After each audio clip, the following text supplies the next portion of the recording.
back to let's go ahead and listen to Curt Cignetti. To find a way to get that done. It's a great thing. Indiana winning the national championship 2 years into our tenure. You do it with people and a plan. Can't say enough about our senior leadership and the people we have in the locker room and the people we have on our staff and our strength and conditioning staff, support staff, and the commitment we received from President Witt and Scott Dolson. I would like to say our NIL is nowhere near what people think it is. So you can throw that out. This team really overcame a lot on the road in a lot of tight games and found a way to get it done. And we're 16-0, and I guess we're 27-2 since Indiana, but we're 16-0. 16 National champions at Indiana University, which I know a lot of people thought was never possible. It probably is one of the greatest sports stories of all time, but it's all because of these guys and the staff. So proud of them, and it's a great night. We're going to start with questions. Let us get you the mic. Again, as a reminder, Fernando Mendoza will join us in progress. We'll take our first question from our right-hand side on the aisle. Hey, Curt, Dan Wolken from Yahoo Sports. With that 9 minute to go decision, field goal team went out, you brought him back. What was the thought process there in going for it and the play call? Yeah, I think we'd gone for it on fourth down, maybe the series before too, or maybe it was that series. And we finally came up with some ways to give the quarterback a chance to get the ball out of his hand because we were having some protection issues. That particular play didn't feel really good about kicking a field goal there.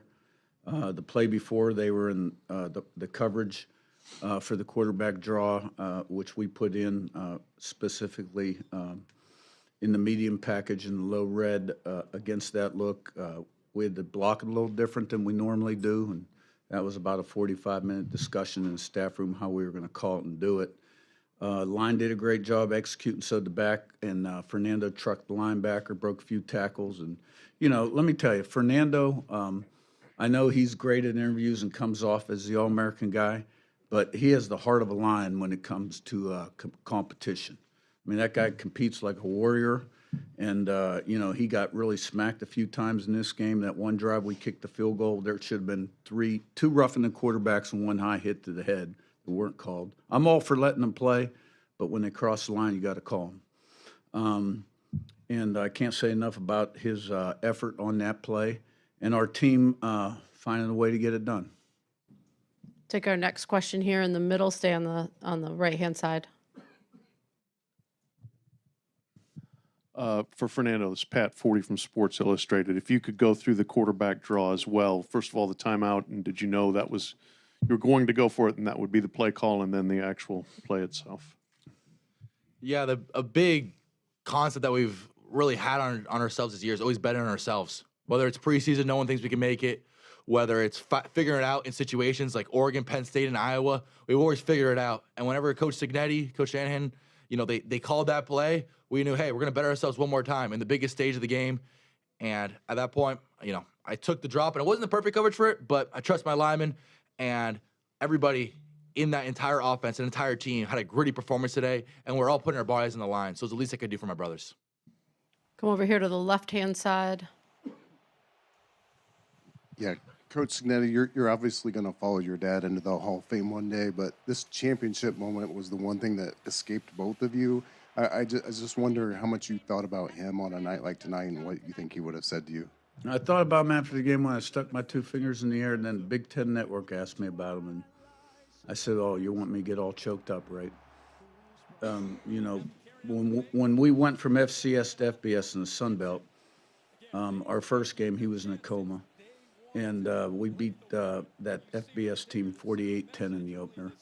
And my family told me in the hospital that we'd won 48-10, and they said he smiled. And then we had a great win against Appalachia State the week after he died down there after they beat A&M. We were down 28-3 in the second quarter, came back and won. So hopefully he was watching today. He was a great role model. I was very blessed to have a father like that. See over on our left-hand side on the aisle. Yeah, it's Chuck Culpepper from the Washington Post for Mikhail. You kind of epitomized this whole thing. It's been since 2020. If you could sort of, what do you think about when you think about that path since then?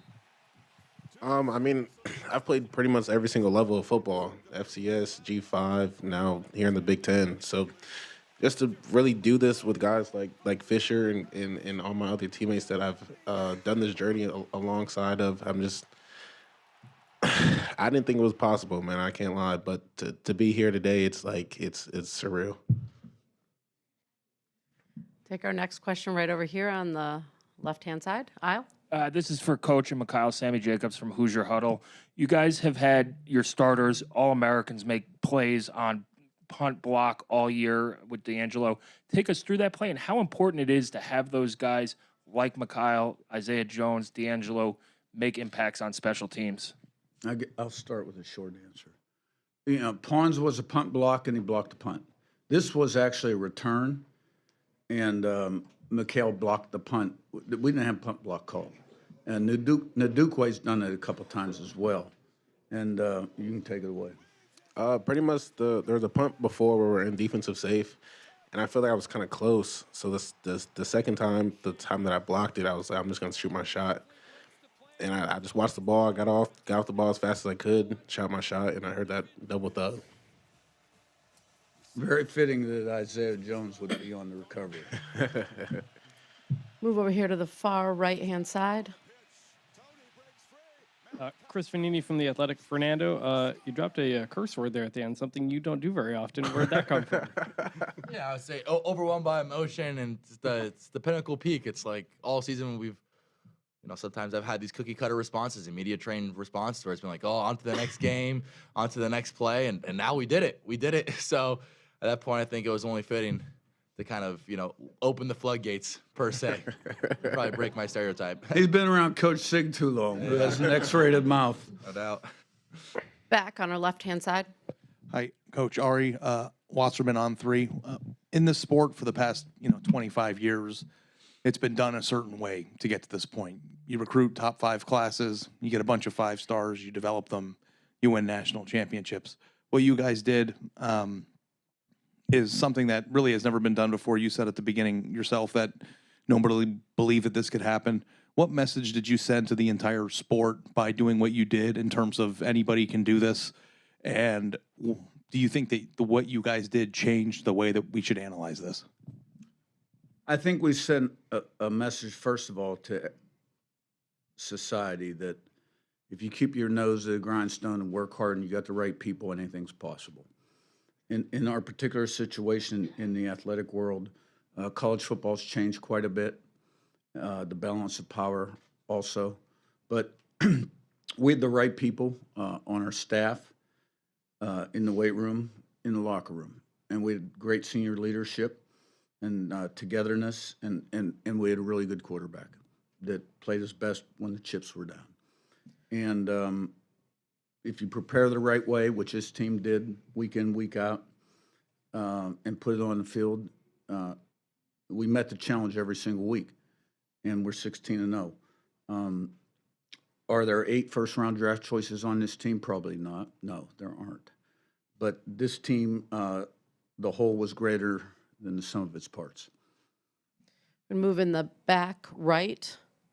Bill Bender, Sporting News. Is questions for the defensive players. I mean, not only you mentioned statistics, they had 18 yards in the first quarter, I think, and that start. I mean, what went into that, and then what was your vantage point of obviously the game clinching interception?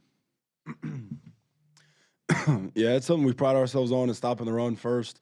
Kind of got away from it in the second half, a couple of miscues, but just a resilient group. We came into this game knowing that the more physical team was going to win. And credit to Miami. They're an extremely big and physical O-line with, great running backs and a lot of weapons that can hurt you quickly. But I mean, Coach Haynes is unbelievable at what he does. We have guys that just want to win. They're one-on-ones, and, as a whole, we came down to the bend, don't break mentality on that last possession. We told ourselves on the sideline, we're going to have a chance to go win this thing. And I feel like that was kind of fitting for our team. Put it on us one more time and, kind of let the chips fall. But I'm just so proud of our guys on defense, and the staff we have is unbelievable. And you put guys on the field that just want an opportunity to prove themselves. I think they've done that at this point.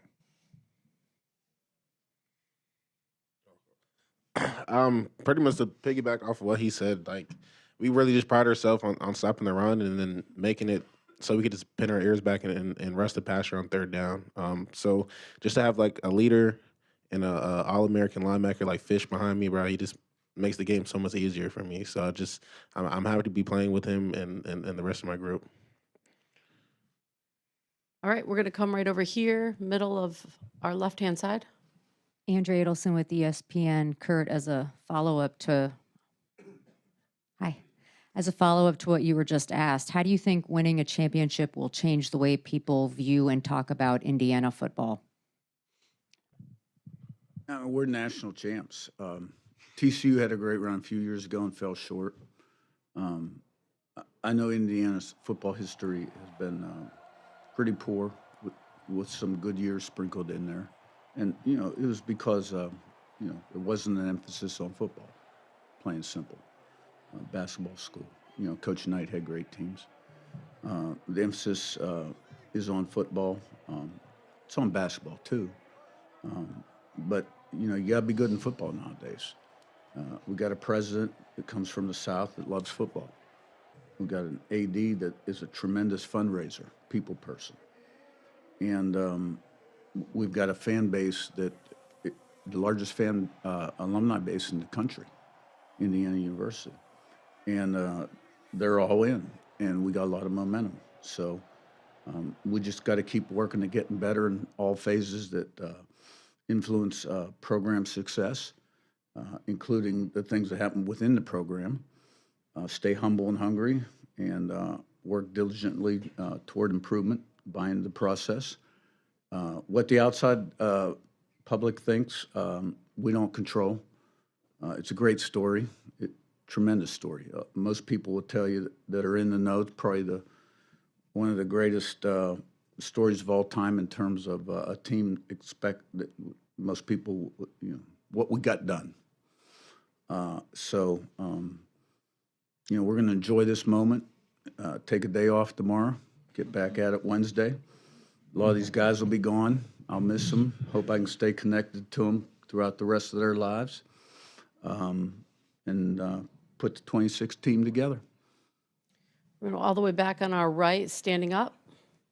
Hey, Coach. Hanjay Roger from CBS Sports. First for Coach, there are 7 players left who came with you from James Madison. I'm curious, what has that group meant, and how did it help set the culture? And for the 2 defense players who obviously were both part of that group, what do you think your guys' legacy will be coming from JMU and having such success here?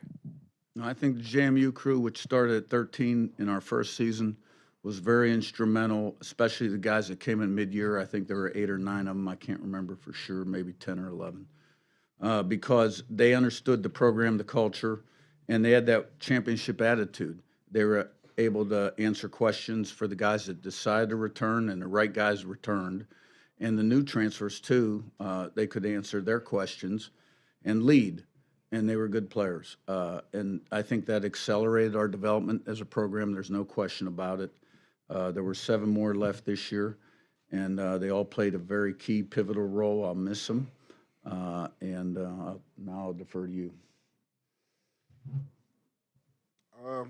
I first just want to shout out some of those key guys last year, like James Carpenter and Jaywalk, just some of the guys that really didn't get a lot of media attention, but those guys were dogs, and they did a lot for this program, and they really set an example for the younger guys that came up behind them. But like I said earlier, just to be able to do something this crazy, this is something you write a book about, right? You write a movie about. So to do this in real life and do it with all these guys that I love, it's amazing.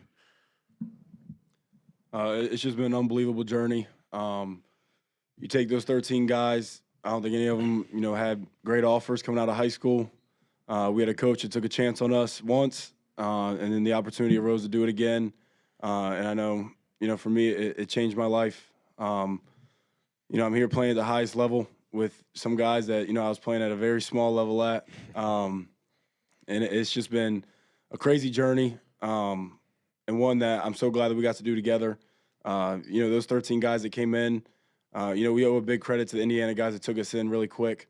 You put a group of guys together that just wanted to win, and, they were starving for wins at Indiana. The biggest shout out is to Mike Kadick. He kind of started this thing. He brought us in, and there was no, cliques or anything with the JMU guys. We all were together, with the Indiana guys from day one. But just special men that got brought on this journey. Guys that just put their head down and worked. And it's just been special. Take our next question right here, front, middle. Jim Coyle, Indiana Sports Beat Radio. Kurt, you just talked about taking a day off and enjoying it that way and then getting back to work. But other than having a cold Coors Light in that teal chair, you just made history with a 16-0 national champion. How do you let yourself really enjoy this? Good question. Because I'll be dealing with underclassmen going to the NFL tomorrow, and who knows what else. And if I was smart, I'd probably retire. Then I'd really be a story. But we need the money. What would I do? What would I do? No. So I don't know if I'll have a beer in the tilt chair. I had one after the game. That's enough for me. And we'll be back at it. I love what I do. I love football. I'm a football guy. I don't have many other things that I do besides family. And in the summer, go for a walk with my wife or go away. In February, the old signing date, first day after the old signing date. I'm a film junkie, and I like putting the team together, and we're going to have a lot of challenges next season. And, but I will have a chance to look back at what we got done and, these guys made it happen. Let me tell you, we had some great senior leadership on this team. Noah Kowski, Coogan, Fisher, Kamara, Surratt. We got some underclassmen that are going to be going out. Fernando could be another one or two. But the seniors, this team was so close, so close. When you have this much success year in, year out, your teams are always close. But this team was exceptionally close. And I think Fernando had a big part of that. And I think Coogan and Fisher and, and going on the road with some of those wins, the Penn State game, what that did for this team, I can't measure. When we were down and out and all the odds were against us, 2nd and 17 running clock, minute 30, and all of a sudden we recomposed and found a way to get that done. That was incredible. We'll take our next question in the back. Hi, Lane Higgins from the Wall Street Journal. This one is for you, Coach. And, this is obviously a little bit of a different blueprint from what we've seen in college football based on both your career arc and how this team was assembled. Do you think that this opens the door for a different kind of coach to have an opportunity going forward, or maybe some non-traditional hires that we might see in the sport? I think it already has, and you see that in this year's hiring process. But there's a number of guys out there that kind of started out at D2 and worked their way to this position. My career path was certainly unusual, but I think it prepared me for this particular opportunity. And I guess my answer is yes. Take our next question, stay on the right-hand side aisle this time. Lou Friedman from A Media, Indiana, for Fernando. Tonight you had one of the runs that will probably live on in IU lore. But the other day I was talking to your brother, and he was making fun of your running style. Does he do that to you? Does he tease you about that? I see these guys talks about that. And is this an answer to him too? Yeah, I think everybody on the team, including the coaches, make fun of my running style. But as long as it gets the job done, it's 4th down. So no matter how you run, no matter what it is, you got to put it all on the line. And that's something that I was willing to do. And everybody, any player on our team, if they had that opportunity, they would put their body on the line too, and wouldn't want to do for any it's so great because Coach Sig has talked about how close we are. Like, that's just the epitome of how close we are. Like, I'll have a big run and Fish will be like, man, you look so stupid. but you know, you got it done. So it's just kind of like we can make fun of each other, joke, and in the end, you know, all still be really, really close. Time for just a couple more. We're going to go over here to the left-hand side in the middle. Connor O'Gara, Saturday Down South. Coach, you said you had a beer after the game. What was the beer, and was that the best beer of your life? Hoosier beer from Upland Brewery. Okay. Big brewery in Bloomington, Indiana. Throw a little bouquet out to them. Yeah, absolutely. It was the best beer I've ever had in my life and made me want to have another. Come over here, front row on our right. Dan Tortora, wakeupcalldt.com. For each of the student athletes, you met Kurt Signetti at a different time in your path, but you all believed in him. He believed in you. Now that you're sitting here as national champions, 16-0, first time ever for the college football playoff era for each of the student athletes, just what this moment means to you, believing in him, believing in each other. Yeah, you know, I've said it once. You know, Coach Sig saved my, or not saved my life, but changed my life. You know, from a kid that was, you know, felt like I was under recruited, that, you know, I deserved more attention than I got. And I remember when Coach Sig offered me, and, you know, he offers me, he's like, do you want to do anything with it? Or, you know, he's waiting for me to commit on the spot. So, you know, shortly after I did, and then he got another opportunity to, you know, come to Indiana, and it was a no-brainer for me. The amount of confidence he built in me, the trust and belief he had in me, you know, why would you leave that? When a coach that cares that much about you and sees so much for your future, he just talked about, you know, development and growth for me all the time. It was a no-brainer. You know, and I owe a lot to him. He's an unbelievable coach, but he's an unbelievable person. Yeah, it's been special. You know, I'm glad I made both those decisions the right way. For me, I mean, we started this journey, you know, as FCS players. Me and him definitely butted heads a lot when I was younger, and just knowing like how much I've grown, how much we've grown, I just know like everything that he did was just out of love. Even though in the moment I didn't feel it, but now I just understand as I get older, like all the lessons that he taught me to stay humble, to stay poised, to stay ready, like it's paying off, and I'm gonna be able to take everything that he's taught me into the NFL. Yeah, I'd say with myself, it's kind of like a testament that everybody's had. Like, for example, Coach Sig betting on himself, going from Alabama, then kind of going back down to D2, and all these other guys, you know, really betting on himself and self-believing. It was a very tough decision to transfer for myself. However, when I got here or on the visit, he sold me on developing and that I could become the best Fernando Mendoza possible. And with a hell of a great group of guys, at that point I knew it was a no-brainer. And, you know, just can't thank Coach Sig, Coach Shanahan, and Coach Whitmer enough. They're always sticking through with me through the thick and thin of this entire season. Last two. First right here.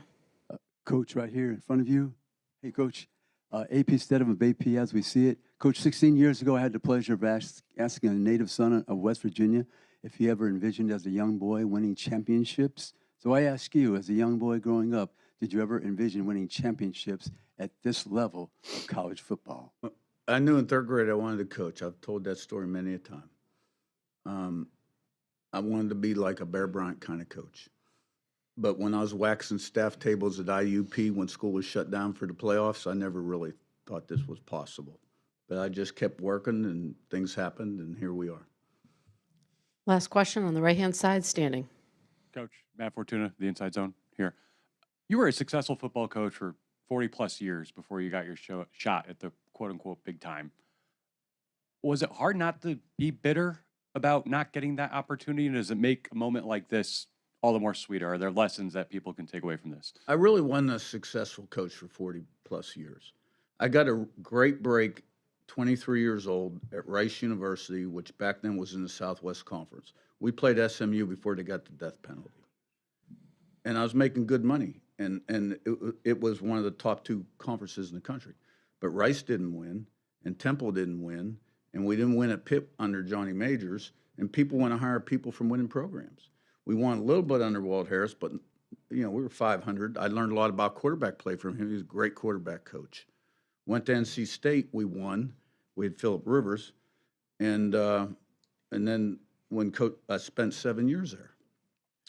But when Coach Saban hired me, You know, we were 7-6 our first year at Alabama. We lost to Louisiana Monroe, 11th game of the year at home.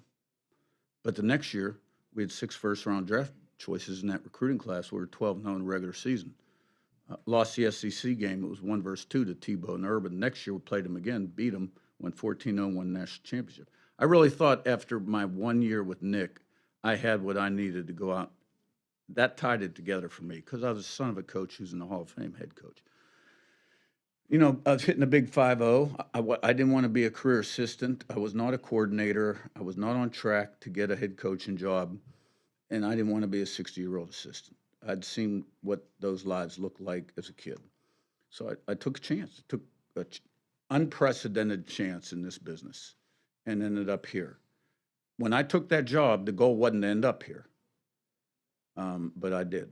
And the reason I'm sitting here today, I mean, all those things prepared me for this, but the reason I'm sitting here today is because of guys like this, and there's a ton of them in that locker room, and a great coaching staff, and a lot of us have been together a long time, a great strength and conditioning staff, a commitment from the president and AD, and in the changing times of athletics, you know, some of my previous experiences really helped me be ready to manage, you know, NIL and transfer portal and those kind of things. Aiden, Mikhail, Fernando, Coach, congratulations on your historic season. Thank you for tonight. Thank you. Thank you guys. God bless.